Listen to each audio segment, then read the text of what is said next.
Eduardo Torres Dulce, muy buenos días. Hola, muy buenos días. Es uno de los frentes que tiene abiertos el Ministerio de Justicia. ¿Usted las apoya, las tasas, tal y como figuran en el proyecto del Gobierno? Lo primero que tengo que decir es que, un poco para mi sorpresa, la ley de tasas no pasó a informe de la Fiscalía General y del Consejo Fiscal. Nos hubiera gustado dar una opinión, como la dio el Consejo General de la Abogacía, en fin, sobre todo el Consejo de Estado y el Consejo General del Poder Judicial. Lo cierto es que el Ministerio de Justicia entendió que no era materia propia de la Fiscalía General, por no afectar, me imagino que directamente ni indirectamente, al funcionamiento y a la constitución de las funciones propias del Ministerio Fiscal, con lo cual no dimos una opinión al respecto. Dicho eso, yo creo que hay que decir dos cosas desde mi punto de vista. En primer lugar, las tasas ya existían desde el año 2002, lo que se ha hecho ha sido ampliar el abanico de lo que suponía las tasas y, por supuesto, fijar determinados aspectos subjetivos de los sujetos a los que afectan las tasas y la cuantía de las tasas, sin ningún género de dudas. Si me pregunta usted, yo creo que yo soy partidario de la existencia de tasas judiciales, sencillamente como un elemento propio de lo que es una tasa, de recaudar dinero para que el servicio público de la Administración de Justicia tenga una vía propia para subvenir las necesidades y que no seamos todos los contribuyentes los que de alguna forma recibamos el impacto de las tasas judiciales. ¿Y la cuantía que recoge la ley? Dicho eso, Pepa, es evidente que desde la sentencia del año 2002 del Tribunal Constitucional resulta ciertamente claro que la finalidad esencial recaudatoria de las tasas, que no todos los ciudadanos soportemos el peso de las tasas, tiene que estar establecida de tal manera que no resulten ni excesivas, ni desproporcionadas, ni impidan el acceso a la jurisdicción, a la propia jurisdicción e incluso al sistema de recursos. Es decir, que sobre ese criterio, que ni haya un criterio excesivamente recaudatorio, ni tampoco que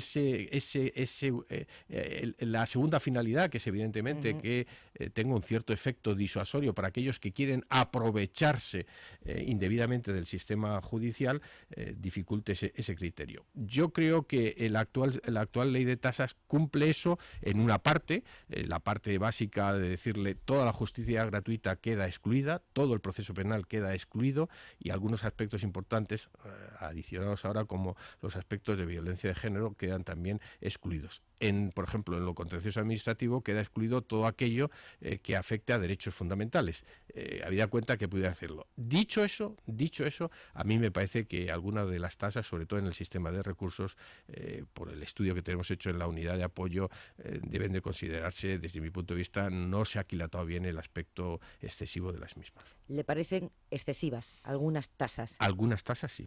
En la prisión permanente revisable, pues evidentemente el informe no cuestiona ninguna de las dos instituciones, que podría hacerse. El Consejo Fiscal tampoco lo va a hacer, pero sí es crítico en la forma en que está estructurado, porque desde nuestro punto de vista debe de cumplir ese criterio. ¿Usted cree que en el malestar de los jueces, en el que están todas las asociaciones que han conseguido ponerse de acuerdo en esto, en otras cosas no, muchos fiscales, muchos abogados, organizaciones ciudadanas, hay solo un malestar laboral porque le han quitado la paga extra? Pues evidentemente no. Evidentemente la primera de las brechas abiertas, sin ningún género de dudas, tenía que ver con algo de lo que está diciendo usted, tenía que ver con la regulación de permisos, con la regulación de la paga extra, la supresión de la paga extra de Navidad. Ese fue, vamos a decirlo, el primero de los estratos que, juntamente con la composición, con la organización del Consejo General del Poder Judicial, que se estableció, ¿no?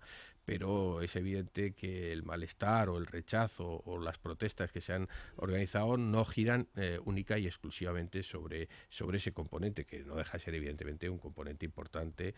Creo que no podemos conceptuarnos estrictamente como funcionarios, aunque sí recibamos una paga del Estado, evidentemente. ¿Ve impensable una huelga?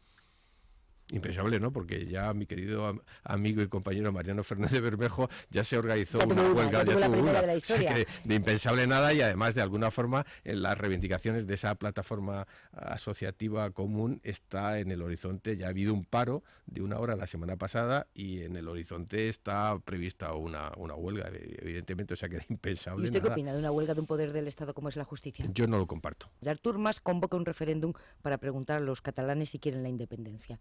¿Qué haría la Fiscalía? Depende. Depende fundamentalmente de si se han seguido o no los criterios que establecen. Vuelvo otra vez al concepto de legalidad. La Constitución deja muy claro cuál es el sentido de las consultas populares, qué se puede hacer y qué no se puede hacer. Y luego hay un segundo nivel, que es la ley de consultas populares. En este caso hay una ley de consultas populares no resuelta por parte del Tribunal Constitucional y la promesa de la elaboración de una ley de consultas populares.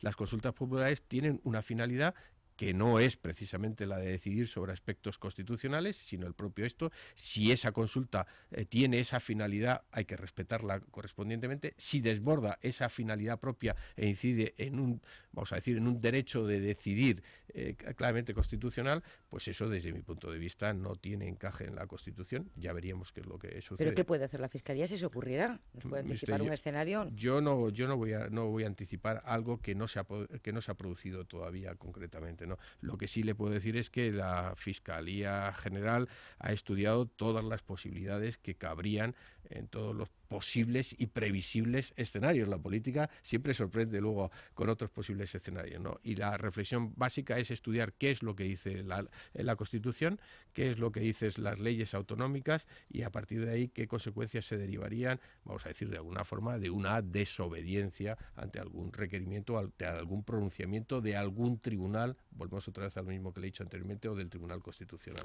Sobre el caso Urdangarín, la Fiscalía está pendiente del informe de la Agencia Tributaria. ¿Lo han recibido ya? Que yo sepa, y la semana pasada he estado fuera de España atendiendo una reunión europea en La Haya, que yo sepa, no.